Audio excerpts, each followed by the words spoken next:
5 Chinese vessel na iligal umanong nangingisda sa loob ng exclusive economic zone ng South Korea, pinaghuhuli ng South Korean Coast Guard, kapitan ng barko Calabozo at pinagmulta pa ng daan-daang libong dolyar. Abangan kapatid ang kompletong mga detalye, pero bago tayo magpatuloy, isang like lang po ang hinihingi ko para sa videong ito. Malaking bagay na po yan bilang suporta sa ating bawat ina-upload.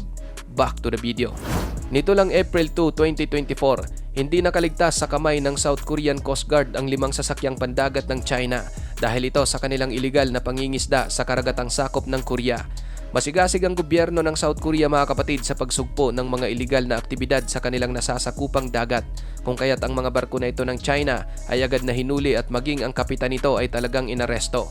Ayon sa mismong Coast Guard ng Korea, noong Martes nagsagawa sila ng joint patrol kasama ang kanilang Navy at ang Ministry of Oceans and Fisheries upang sugpuin ang mga aktibidad sa iligal na pangingisda sa Yellow Sea at exclusive economic zone ng Korea sa baybayin ng Jeju Island.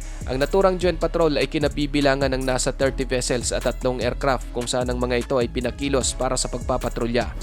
Sa 5 umanong iligal na Chinese fishing boat na nasa bat ng Coast Guard, isa sa mga ito ang talagang nakumpiska at ang masaklap dito, ang South Korean Coast Guard ay nagpataw ng mga multa na nagkakahalaga ng 450 million won o $333,000. At maliban sa 5 Chinese vessel na nahuli, itinaboy din ng Coast Guard ang 50 iba pang mga barko dahil sa iligal na pangingisda. Halatang takot sa South Korean Coast Guard ang mga Chinong iligal na nangingisda sa EEZ ng Korea. Katunayan, base sa ulat, agad nagpulasan palayo ang mga barko ng China at umatras nang makita ng mga ito ang mga mobilized vessel ng South Korea na nagsasagawa ng joint patrol. During the crackdown, nahuli ng Coast Guard ang mga tripulante ng Chinese vessel na pumasok sa northern limit line ng maritime border ng Korea sa Yellow Sea. Nangingisda ang mga ito gamit ang isang maliit na rubber boat habang nakaantabay naman ang isang malaking Chinese fishing vessel. Ayon sa Coast Guard, nahuli rin nila ang isang Chinese fishing boat sa tubig ng Jeju Island na naglalagay ng 31 malalaking lambat na di umano'y nagkakahalaga ng 60 million won bawat lambat. Maliban sa iligal ang pangingisda ng China, ay pinagbabawal din sa EEZ ng Korea ang lambat ng mga ito dahil nahuhuli rito ang mga pinakamaliit at pinakabatang isda. Sinira ng Coast Guard at ng Ministry of Ocean and Fisheries ang 20 sa kabuang 31 fishing nets na itinakda ng Chinese boat. Napakabalasubas talaga nitong China mga kapatid, maliban dito sa atin sa Pilipinas. Ayon sa Coast Guard ng Korea, maging sa loob ng kanila mismong EEZ, nasa tinatayang 300 Chinese vessel ang iligal na nangingisda kada araw. At nababawasan lamang daw ito kapag nagsasagawa sila ng crackdown o yung nagpapatrolya upang tugisin ang iligal na mga aktibidad ng China sa dagat.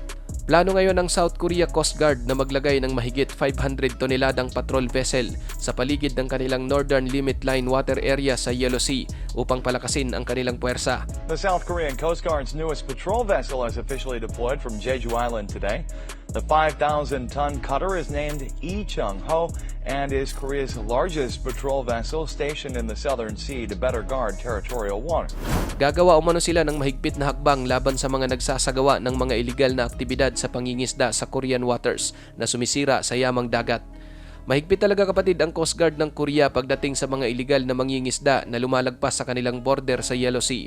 Samantalang itong mga hinayupak na mga mangingisdang Chino ay paulit-ulit namang pumapasok sa kanilang teritoryo. Noong 2016, isang maaksyong insidente ang naganap sa pagitan ng 30 Chinese fishing vessel laban sa mga Coast Guard ng Korea, kung saan talagang niratrat ng Korea Coast Guard ang mga barko ng China na iligal na nangisda sa Korean waters malapit sa Incheon. The nation's Coast Guard fired around 200 gunshots to chase away dozens of Chinese boats fishing illegally in South Korean waters earlier this week. A Korean Coast Guard crew fired its onboard machine gun earlier this afternoon in a warning to a Chinese fishing boat operating illegally in South Korean waters. 조타지에서 조타지가 한미 기간 쪽에다가 거기다 줘가. Ayon sa ulat, naganap ang insidente matapos pumasok sa Yellow Sea border ang mga barko ng China, isang lugar na madalas nagtatagpo ang mga Coast Guard ng Korea at mga mangingisdang Chino. Matapos ang paulit-ulit na babala ng South Korea sa mga sasakyang pandagat ng China na huminto.